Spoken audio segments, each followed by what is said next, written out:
wabarakatuh. Teman-teman, apa kabar? Semoga Allah Ar-Rahim selalu mengasihi kita dengan memberikan kita kesehatan dan keselamatan. Amin. Nah, teman-teman, kembali lagi bersama Bu Tari dalam video pendidikan dengan tema binatang air. Sebelum kita mulai, mari kita berdoa. Sikap berdoanya: Bismillahirrahmanirrahim. Rabbi zidni ilma warzuqni fahma. Artinya, ya Allah, tambahilah ilmuku dan pertinggikanlah kecerdasan. Amin. Teman-teman, Bu Tari juga ada pantun loh. Dengarkan ya. Kota Padang mulai kekeringan, Allah turunkan hujan yang deras. Ayo teman makan ikan agar otak jadi cerdas. Teman-teman, hari ini Bu Tari akan menceritakan sebuah kisah tentang Nabi, yaitu Nabi Yunus. Teman-teman dengarkan ya. Nabi Yunus alaihi salam adalah nabi yang ke-21. Nabi Yunus merupakan salah satu nabi yang diutus oleh Allah Subhanahu wa taala untuk mengajak penduduk Ninawa agar beriman. Ninawa merupakan daerah Mosul sekitaran Irak yang pada masa itu penduduknya menyembah berhala atau patung. Pada suatu ketika, Nabi Yunus menemui penduduk Ninawa yang sedang melakukan penyembahan berhala. Kedatangan Nabi Yunus ditolak oleh para warga. Bahkan mereka mengolok-olok dan menghinanya. Hal ini menyebabkan Nabi Yunus marah dan meninggalkan mereka. Setelah Nabi Yunus pergi, azab Allah kepada penduduk Ninawa benar-benar terjadi. Penduduk Ninawa sadar bahwa azab ini datangnya dari Allah. Maka sejak itu mereka memutuskan untuk bertaubat. Allah melihat adanya kejujuran tobat yang dilakukan oleh kaum wanita, laki-laki dan anak-anak yang berdoa menyebut nama Allah. Mereka berdoa kepada Allah karena takut akan azab yang telah menimpa mereka, sehingga Allah menghentikan azab tersebut. Melihat peristiwa azab yang menimpa penduduk Ninawa, Nabi Yunus tetap meninggalkan kaumnya. Padahal Allah belum mengizinkan beliau untuk pergi meninggalkan para kaumnya. Setelah itu, Nabi Yunus pergi ke tepi laut dan menaiki sebuah kapal. Tiba-tiba, kapal yang dinaiki beliau oleng, terombang-ambing karena dahsyatnya ombak.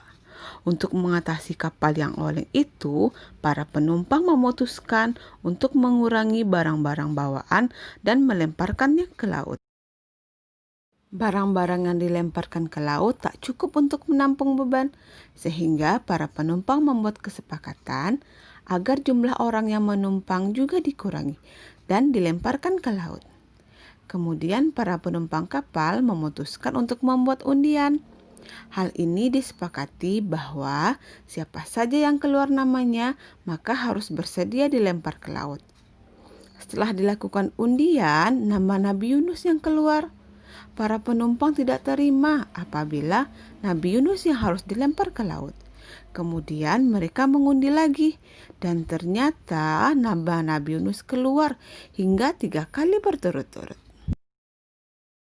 Dengan perasaan pasrah, Nabi Yunus akhirnya melompat ke laut. Setelah tubuh Nabi Yunus tenggelam di dalam laut, Allah telah mengirimkan ikan paus dan memerintahkan kepada ikan tersebut agar menelan Nabi Yunus tanpa merobek dan melukainya. Akhirnya ikan paus tersebut benar-benar menelan Nabi Yunus tanpa merobek dagingnya dan mematahkan tulangnya. Saat berada di dalam perut ikan, Nabi Yunus menyadari kesalahannya yang telah meninggalkan penduduk Ninawa, sehingga beliau berdoa dan memohon ampun kepada Allah. Allah Subhanahu wa taala mengabulkan doa Nabi Yunus dan mengeluarkan beliau dari perut ikan. Nabi Yunus terlempar di pinggir laut yang tandus dan dalam keadaan sakit. Kemudian Allah menumbuhkan sebatang pohon dari jenis labu untuk beliau konsumsi. Setelah itu, Nabi Yunus diperintahkan oleh Allah untuk kembali menemui kaumnya. Hal ini dilakukan untuk memberitahu bahwa Allah Subhanahu wa Ta'ala telah menerima taubat para penduduk. Allah juga memberikan mereka kenikmatan hidup hingga waktu tertentu. Teman-teman, cerita Nabi Yunus alaihi salam terdapat pada Al-Quran, yaitu surat Yunus ayat ke-98. Teman-teman silahkan membacanya bersama ayah dan bunda ya. Nah, gimana teman-teman ceritanya? Seru kan?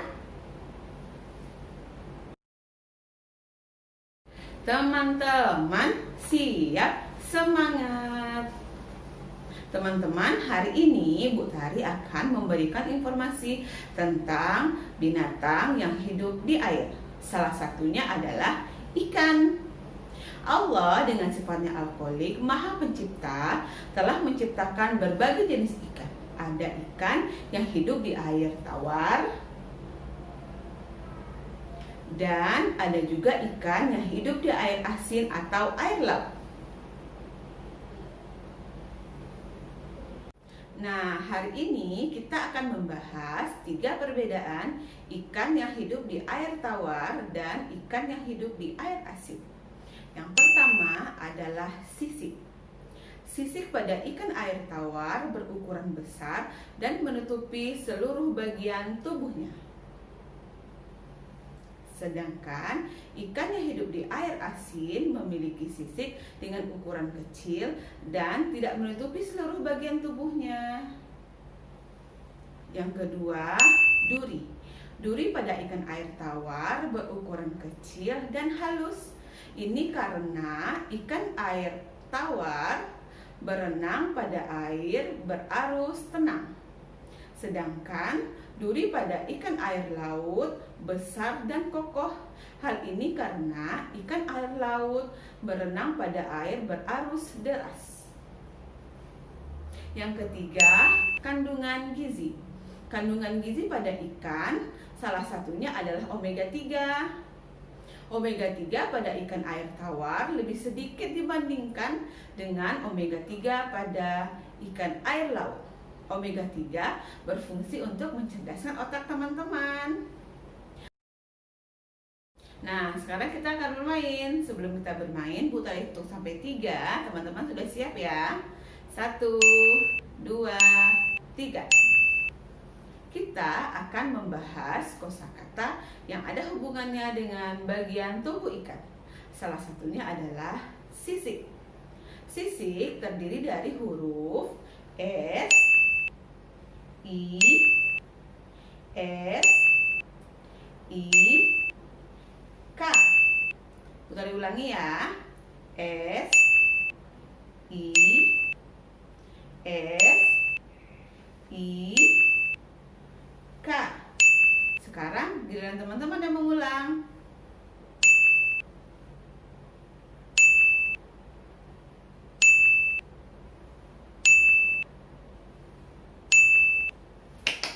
Masya Allah, teman-teman hebat. Sekarang kita akan menghitung huruf pada kata sisik. Yang pertama ada huruf S. Yang kedua ada huruf I. Yang ketiga ada huruf S. Yang keempat ada huruf I. Yang kelima ada huruf K. Huruf pada kata sisik ada 5. Alhamdulillah telah bertambah kepandaiannya hari ini. Sampai jumpa lagi di video Bu Tari berikutnya. Dadah teman-teman. Assalamualaikum warahmatullahi wabarakatuh.